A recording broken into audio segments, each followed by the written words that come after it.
Hello everyone, welcome back to my channel Divya diaries. అందరూ ఎలా ఉన్నారు? బాగున్నారా? నేను కూడా చాలా బాగున్నాను. పినాంకి రీసెంట్ గా అక్షరాభ్యాసం అయితే చేయించాము. వసంత పంచమి రోజు అయితే తన నక్షత్ర ప్రకారం అయితే కుదరలేదు, అందుకే మంచి నక్షత్రం చూసి తన రాశి ఫలాన్ని బట్టి పూజ అయితే జరిపించాము. ట్రెడిషన్ డ్రెస్ లో అయితే రెడీ చేశాను. డ్రెస్ ఎలా ఉందన్నది కామెంట్ బాక్స్ లో అయితే తెలియచేయండి. ఎండలు అయితే చాలా ఎక్కువ ఉన్నాయి, అందుకే స్టార్టింగ్ లోనే పినాంకి కొన్ని పిక్స్ అయితే తీసాను. ఈ గుడి వచ్చి యానంలో ఉన్న శారదాదేవి గుడి. చాలా బాగుంటుంది ఈ గుడి అంతా కూడా. గుడిలో పక్కనే రాముల వారి గుడి కూడా ఉంది. శ్రీరామనవమికి పూజ అయితే చాలా బాగా చేశారు, కళ్యాణం అది కూడా. ఇక్కడ ప్రతిరోజు కూడా లేడీస్ అందరూ కూడా లలితా సహస్రం, విష్ణు సహస్రనామం అయితే ఇక్కడ చదువుతూ ఉంటారు. చాలా బాగా జరుగుతాయి పూజలన్నీ కూడా. ఇక్కడ చాలా పెద్ద ప్లేస్ ఇదంతా కూడా. గుడిలో పూజ మాత్రం పంతులు గారు చాలా బాగా చేస్తారు ప్రతిరోజు నిత్యం కూడా.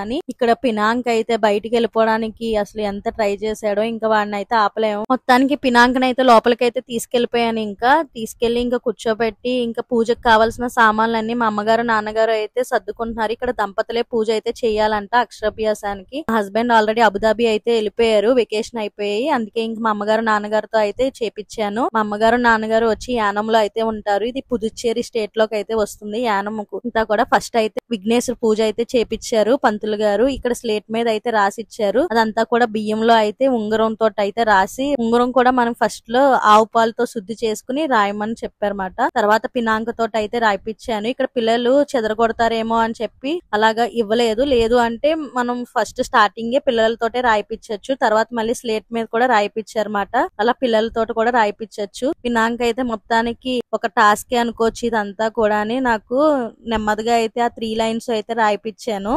మా చిన్నప్పుడు మా అమ్మగారు మాకు అక్షరాభ్యాసమే చేయించలేదంట, కానీ ఇప్పుడు పినాంక్ అయితే అక్షరాభ్యాసం అయితే చేపిస్తున్నాము. కాలంతో పాటు అన్ని కూడా మారుతూ ఉంటాయి. మన చిన్నప్పుడు మనకి ఇవన్నీ కూడా లేకుండానే మనం అయితే చదివేసుకున్నాము అని మా అమ్మగారు అయితే చెప్పారన్నమాట. మా అమ్మగారు వాళ్ళకి జరగలేదు, మాకు జరగలేదు, కానీ ఇప్పుడు అందరం కూడా అక్షరాభ్యాసం అనేది కంపల్సరీ చేస్తున్నాం కదా. ఆ తల్లి దయవల్ల, గురువు గారు దయవల్ల. ఈయన గురువు గారు అంట, ఒకప్పుడు టీచర్ అనుకుంటా. ఆయన కూడా వచ్చారు, పక్కన వాళ్ళు గురువు గారు అని తీసుకొచ్చారు. ఇంకా ఆయనే అందరితో కూడా అందరి పిల్లలతో కూడా రాయిపిస్తున్నారు. పినాంక్ అయితే అసలు చూడలేదు. తర్వాత మళ్ళీ సత్యనారాయణ వ్రతం అయితే చేశారు. ఇక్కడ మనం పెన్సిల్స్, పెన్స్, బుక్స్ అవన్నీ కొన్నాం కదా.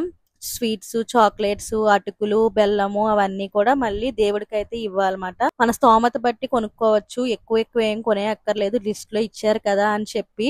పూజ అంతా అయినప్పటికీ 2 అవర్స్ అయితే పట్టేసింది. ఇంకా పినాంక్ అయితే అలసిపోయాడు. ఇంకా అందుకే బయటే కూర్చోబెట్టి ఇంకా పాలు అది ఇచ్చాను. ఇంకొంచెం ఎనర్జీ వచ్చాక ఇంటికి తీసుకెళ్దాంలే అని చెప్పి.